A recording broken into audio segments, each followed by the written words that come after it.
If you are a parent, you for sure know that the financial world that your kids are growing up in is different from the one that you experienced when you left the nest. It's just different today than it was before. Many parents, because of the ridiculous cost of living, the ridiculous cost of housing, are getting much more engaged in the financial lives of their children. And there's actually a new phrase for this, which I hadn't heard of. It is called the snowplow parent. The idea being that you kind of push these obstacles out of the way for your kids. Good thing, bad thing. We're going to talk about the idea and maybe some of the pros and cons. Our guest is Teresa J.W. Bailey. She is a certified financial planner and president of the Nashville office at Waddell Associates. She joins us from Nashville, Tennessee today. Hello there. Hi, Bruce. Thank you for having me. I had not heard this term. What does this term snowplow parents actually mean? Well, I think it really has come into popular conversation lately because so many children are either boomeranging back, which we've heard that term for a long time, or staying in the family home much, much longer. And there has been a movement towards sort of snow plowing all of life's troubles out of the way and making things much easier, which interestingly enough could be because maybe this generation of parents feels like they had it too hard, or this generation of children maybe also has it too hard. Who knows where it's coming from? There are certain places where I completely get it. I live in Toronto. The price of a house here is ridiculous. And we know that many families whose the parents can afford it are underwriting a down payment on a home. But when you talk about this term, it sounds like pushing the obstacles away can go even further than this. What are some things that you've heard of in your experience or with your clients, actions that parents are taking that maybe they would not have taken a generation ago? I see an interesting trend where we're doing financial planning. And previously, in the start of the financial planning process, we planned for expenses for children to drop off after college. So I'm helping, and then there's a cliff. Now, especially in the older sort of early 50s generation, now there's a desire to help with the grandchildren, the very young grandchildren, the daycare costs, maybe the young private schools. So where we assumed there would be a drop in expenses and maybe a catch up in saving for their own retirement, they're lengthening that help after college to include the next generation as well. You, I am sure, have to sometimes check your own parenting advice or morality at the door and listen to what your clients actually want. What are some of the things that you would at least listen for, if not speak to, but listen for in terms of the cons of this type of approach, snowplow parenting? Yeah, I think I'm really listening to what's the reason they're helping. Right. I think if it's general fulfillment of I would rather spend money on those I love now where I can see them enjoy it. That's something that, okay, we're going to work really hard and make this work short term and long term for you. If it is a, need to connect or a fear of something that also leaves, my client in a position to be less financially safe in their future, then, we've really got to dial back. And, it's the whole airplane conversation of you've got to put your own oxygen mask on first before you help others around you. How do you help people think that through in a way that is tangible and visceral, but also gives them what they may want to make a difference for this next generation? I mean, that's a tough conversation to have, to say, listen, I get it. You want to contribute to the down payment. You may not be able to afford long-term care in your old age. That's where the financial planning process and actually looking at, cash flow year over year from the current age through age 90. It's really difficult to look at a mountain chart that's falling off a cliff and you're running out of money at age 75 and not really think seriously about, okay, can I really afford this $30,000 lump sum to help my child now if it means I'm going to be looking to them to cash flow my nursing home care down the road.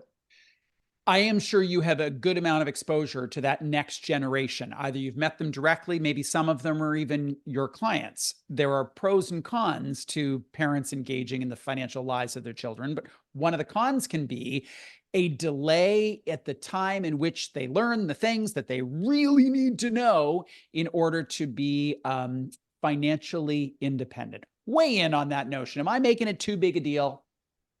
Oh, for them to get involved, it's, the school of hard knocks, right? Yeah. Like so many of us learn from experience. And I think there is something to be said for if, children in their late 20s, especially in early 30s, who are nesting at home very comfortably and being helped, there's not the eating ramen noodles, how do I make this work, panic about your checking Clearly, we were account. born in the same year and went to college at the same time because I know Right. exactly what you're talking about. I mean, I became a financial advisor because I lost my scholarship. And I thought, well, I should probably learn about money because I'm about to take on a lot of debt. Because I had a hard knocks dad who said, that maybe wasn't a wise decision.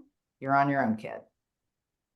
Wow, that is kind of harsh when you put it that way. Do you wish that he had been a snowplow parent for you?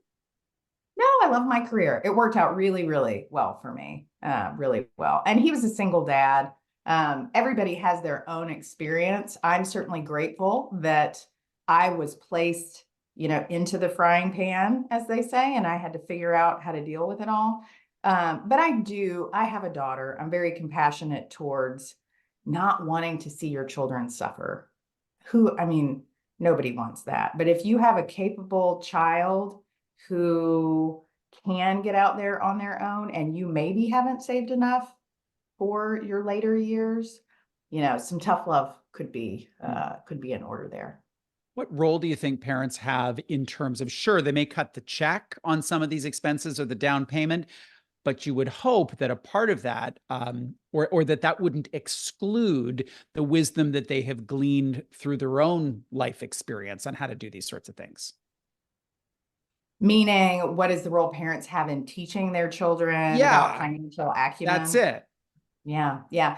I think, it's interesting. A lot of my clients reach out to me for me stepping in to help them provide that advice because it's so different when our parents tell us to do something that's a good habit or something that's better from us. But when it comes from a professional or an outside source, it just carries a different weight. Some of us maybe had parents where we thought they were always right and we always did what they asked. Most of us, though, I think it was very different, very, very different. So instilling good financial habits, a lot of it can be observed at the kitchen table or your office, what your children have seen. But I do think that there has to be some intentionality as young adults transition into having their own, personal bookkeeping and investment decision. What have you noticed about strings? So as you have clients who have decided to be snowplowed, decided to provide money for their kids, have there been pitfalls? Have they got wrapped up in the web of a relationship dynamic that isn't super healthy for either party? Yeah, I see that, strings are definitely attached in many, many situations. I think it kind of starts out with the cell phone bill. Like, well, if I keep paying their cell phone bill, then, They'll they're call going to call me. me. Yeah. Money I is a get that. I great have a motivator. 14-year-old. I'll probably pay their cell phone bill forever just so they'll I call know. me. Yeah, yeah. So, you get into that and then house down payment. Where it gets funky is, in my opinion, when you're helping your adult child who is then married, and there are so many other players that are entering the conversation. And then it's almost like you're dipping your toe into a marital relationship. And there's a lot of friction that can come from that. Because when a parent's trying to retain control of their child's behavior, who now has a spouse, I mean, that's just a lot of uncomfortable moments ahead. an impossible question, but what advice would you have on helping a client determine what the cutoff should be, either life stage or age? I know it differs for everybody. Oh, yeah. I think this is when a good coach or therapist can come into play to help you. No, I'm not Did you even just kidding. absolve yourself of responsibility here that with that Oh, last tough question? family dynamics is, I mean, it's so much a part of financial planning. There are some financial advisors that can help you get to that answer, but I think, it's a delicate balance. You have to understand, you have to know thyself and know thy child. And that's a big ask. Yeah, maybe I'll be a snow shoveler versus this, like just a little around the deck. I'll do the deck and that's about it. I think that Thank sounds like you. a great Thank you idea. for joining us. It's a great topic and there's tough calls for parents out there. Thank you for being here. Thank you, Bruce.